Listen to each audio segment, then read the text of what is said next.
On termine pour aujourd'hui, eh bien, avec un autre roman graphique. Celui-ci, il est sorti en 2024, ça s'appelle Carcajou. Alors, eh bien, pour l'histoire, je vous avoue, j'ai mis 4 étoiles.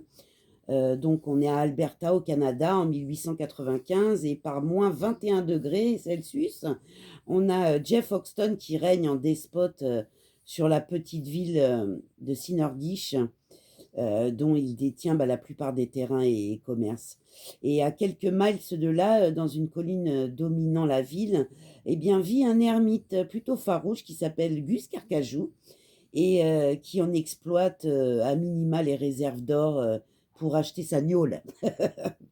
Mais le terrain regorge d'un autre type d'or noir, hein, celui-là, et Foxton est prêt à tout pour s'emparer de l'énorme magot qui lui échappe encore, bien sûr.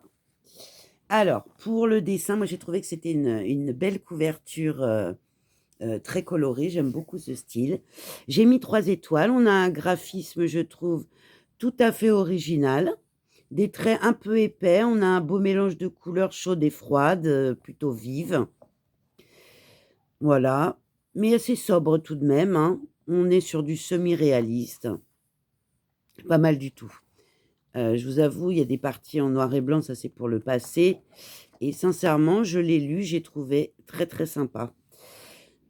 Pour le prix, alors j'ai mis 3 étoiles, on est à 26,09 € neuf et à moins de 20 € en occasion. Donc ça va sûrement descendre avec le temps.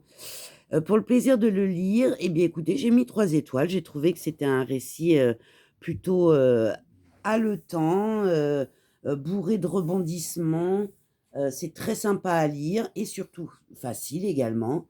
Donc sincèrement, je vous recommande également ce petit roman graphique qui paye pas de mine comme ça, mais au final qui est très, très sympa. Donc foncez, n'hésitez pas.